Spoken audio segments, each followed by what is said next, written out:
فأما من أعطى واتقى وصدق بالحسنى فسنيسره لليسرى. بسم الله الرحمن الرحيم. السلام عليكم ورحمة الله وبركاته.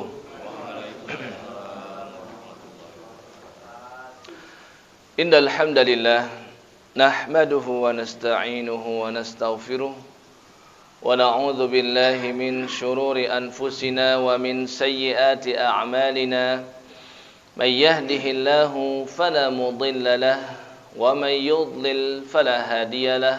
اللهم صل على محمد وعلى آل محمد كما صليت على آل إبراهيم وبارك على محمد وعلى آل محمد كما باركت على آل إبراهيم في العالمين إنك حميد مجيد. اللهم سبحانك لا علم لنا إلا ما علمتنا إنك أنت العليم الحكيم. وعلمنا ما ينفعنا وانفعنا بما علمتنا. ربنا زدنا علما وارزقنا فهما آمين آمين يا رب العالمين. ثم أما بعد.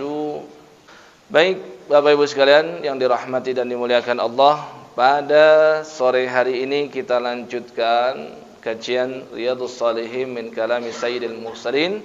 Masih pada kitab yang pertama yaitu Al-Muqaddimat, dan kita masih juga pada bab yang keempat yaitu As-Sidqa. Ya, bab ikhlas yang pertama, bab sabar yang kedua, kemudian bab taubat, kemudian yang keempat adalah bab As-Sidqa. Ya. Dan ini merupakan hadis nomor yang keempat jika dari sudut pandang babnya.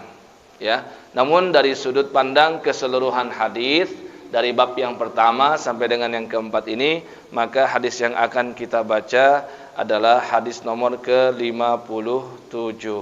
Ya. Hadis yang diriwayatkan oleh sahabat yang mulia yang bernama Abu Thabit, waqila Abu Sa'id, waqila Abul Walid, dan nama aslinya adalah Sahal bin Hunayf. Jadi sahabat yang satu ini nama aslinya berdasarkan akte lahirnya, kalau sudah ada akte lahir saat itu, ya, berdasarkan pemberian dari orang tuanya yang bernama Hunayf, maka sahabat ini bernama Sahal. Sahal bin Hunayf. Sahal son of Hunayf, ya. Sahal putranya Hunayf. Dan dia merupakan sahabat Nabi yang mana dirinya, Sahalnya, kemudian Hunayfnya, ayahnya, kemudian putra dari Sahal yang bernama Abu Umamah, nama aslinya As'ad. Ketiga-tiganya, tiga generasi ini adalah semuanya berjumpa dengan Nabi sallallahu alaihi wasallam. Ya, dari cucu, anak sampai dengan kakek, ini semua mendapatkan keberkahan dari Allah, dan rahmat Allah tiada batas, ia berikan kepada siapapun yang ia kehendaki. Maka keluarga yang penuh keberkahan ini berjumpa dengan Nabi sallallahu alaihi wasallam tiga generasi. Ya. Dia bernama Sahal tadi nama aslinya, kemudian memiliki nama kunyah Abul Walid atau Abu Sa'id atau Abu Thabit. Ya. Jadi Abu Umamah mungkin kita sering dengar. Nama Abu Umamah Al-Bahili itu putra dari Sahal bin Hunayf yang saat ini sedang kita bicarakan. Ya. Kemudian dia adalah sahabat Nabi yang dipersaudarakan oleh Nabi SAW dengan Sayyidina Ali bin Abi Thalib ketika Nabi dan sahabatnya berhijrah ke Madinah. Jadi ketika Nabi SAW pertama kali datang ke kota Madinah, beliau disambut dengan gegap gempita dengan qasidah yang sering kita dengar, yaitu Tala'al Badru alaina min thaniyatil wada' wajaba syukru alaina. Ya, di situ betul-betul orang-orang Ansar menyambut Nabi dan secara spontanitas tanpa ada perencanaan sebelumnya menyaksikan cahaya yang memancar dari wajah Nabi SAW, maka mereka sampaikan Nabi itu seolah al-badru, seolah bulan purnama yang datang kepada mereka.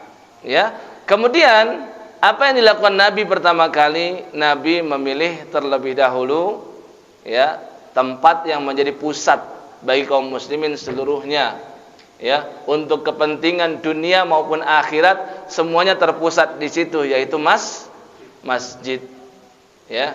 Kemudian Nabi sallallahu alaihi wasallam juga memilih tempat tinggal beliau sementara, dan akhirnya unta beliau yang bernama Al-Qaswa berjalan tanpa diperintah, tanpa disuruh, kemudian dia menuju ke rumahnya Abu Ayyub Al-Ansari, maka Nabi tinggal di sana. Kemudian yang dilakukan Nabi berikutnya lah mempersaudarakan antara Muhajirin dan Ansor. Kenapa ini menjadi begitu penting? Karena orang-orang Muhajirin mereka telah meninggalkan kerabat mereka di sana di Makkah. Maka mereka membutuhkan saudara. Dan Nabi sengaja membuat satu momentum persaudaraan agar apa? Agar kekuatannya sama seperti persaudaraan sedarah. Ya, bahkan awal mula sahabat-sahabat yang wafat di awal-awal hijrah, maka harta mereka diwariskan kepada saudara yang mana Nabi mempersaudarakan mereka, padahal tidak ada hubungan nasab dan darah. Ini di awal-awal, sampai akhirnya Allah menasakh hukum tersebut, menghapus hukum tersebut, hingga akhirnya saat ini harta warisan hanya diwariskan kepada kerabat dan keluarga.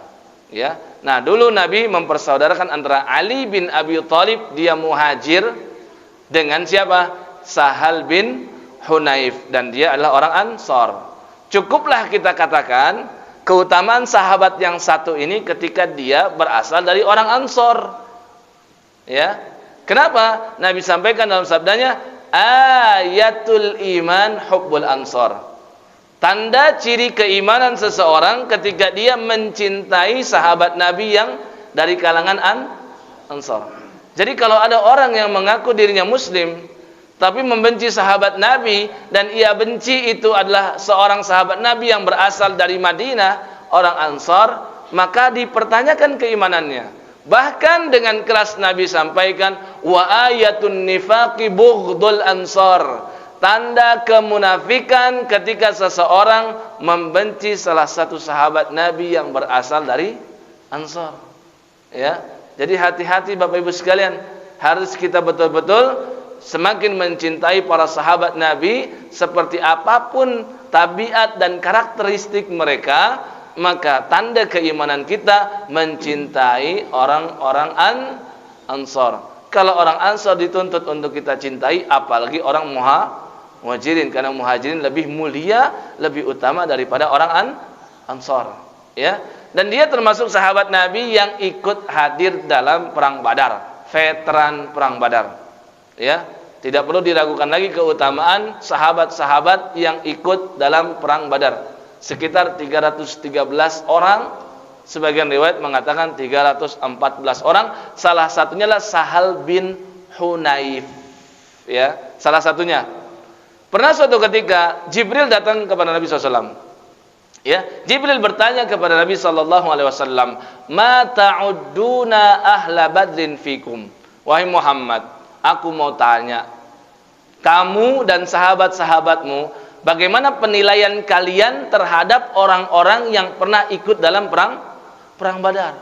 Jawaban Nabi singkat, min afdalil muslimin. Bagi kami dan bagi para sahabat, siapapun yang ikut dalam perang Badar, mereka adalah yang paling afdal di antara seluruh kaum muslimin.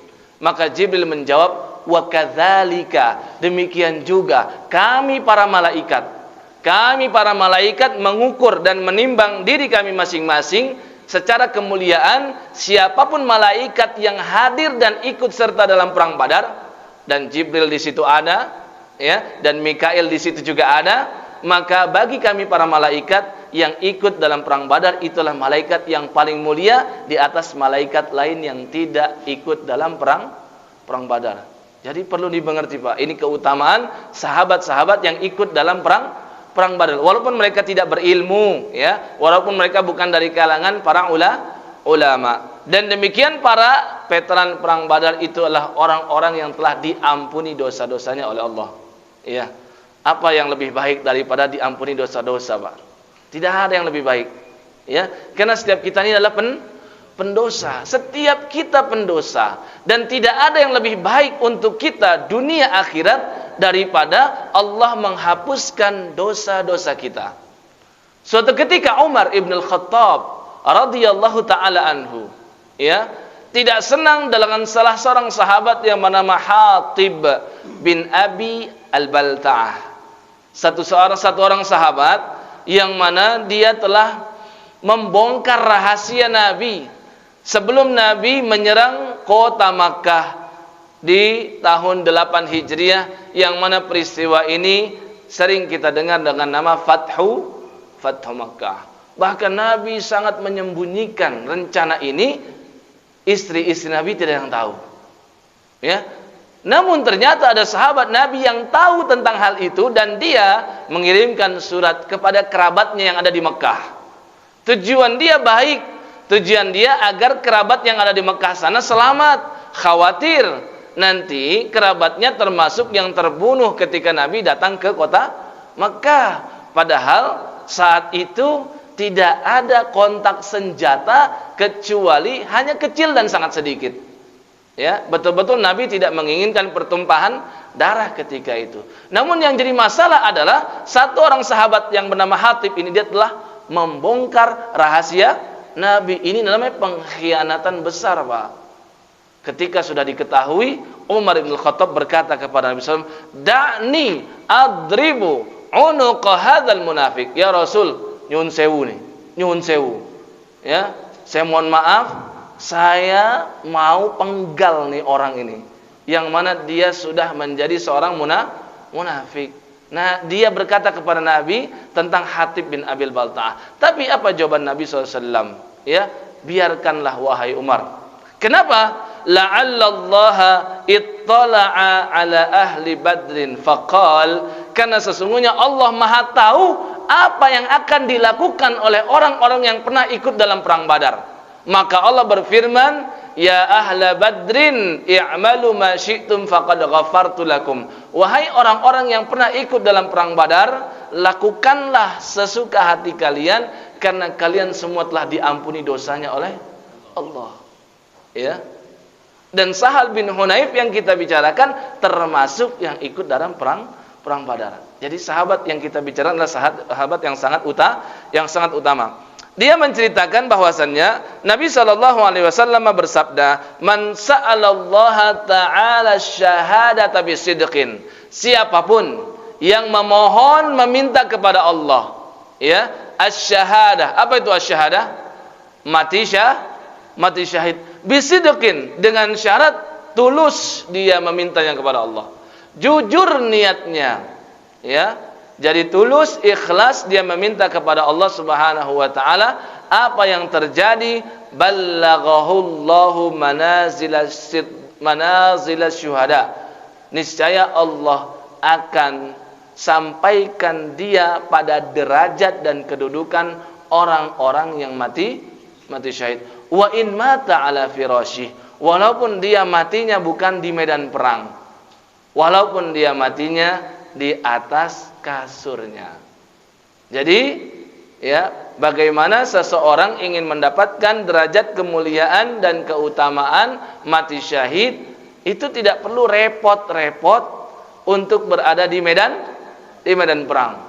Cukup dia berniat dan niatnya tulus kepada Allah, dan dia berusaha mencari wasilah untuk sampai ke sana.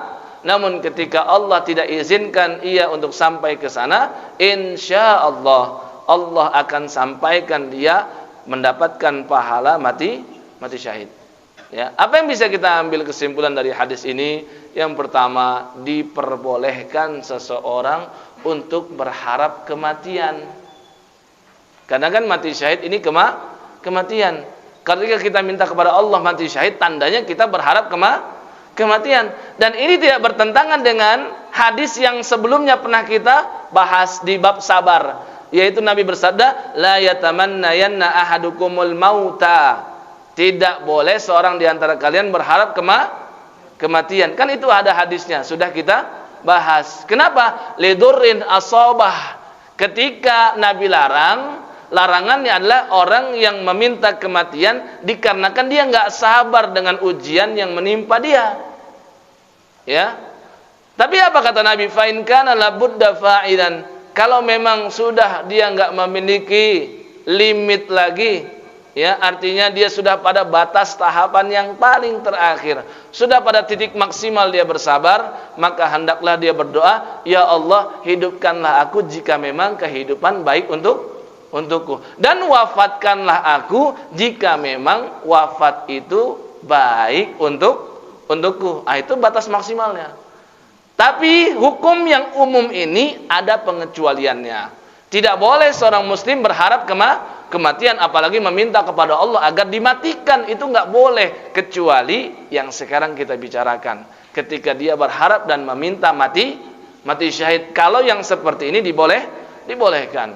Apa buktinya? Hadis yang kita bahas satu. Yang kedua, ternyata Nabi SAW pernah terang-terangan berkata kepada sahabat.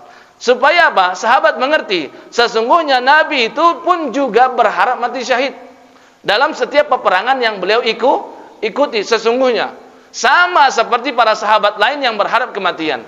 Karena kan para sahabat, Pak, mereka berharap kematian, ya, dan tinggi harapan tersebut sama seperti musuhnya yang berharap kehidupan. Kalau musuhnya itu berharap selesai perang, selamat pulang kepada kerabat keluarga, merayakan kemenangan. Tapi para sahabat, ya, begitu tinggi harapan mereka untuk mati. Jadi beda. Makanya kalau sudah motifnya beda, ketika melawan, ketika berjumpa, beda kekuatannya. Kekuatan antara barisan orang-orang yang pengen mati dengan barisan orang-orang yang pengen hidup lain.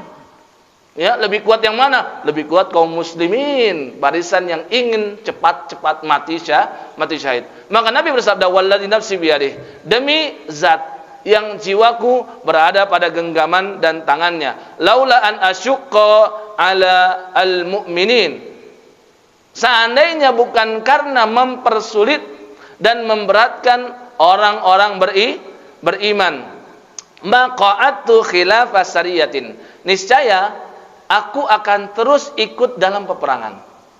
Karena Nabi itu ada namanya sariyah. Sariyah itu peperangan yang Nabi tidak ikut.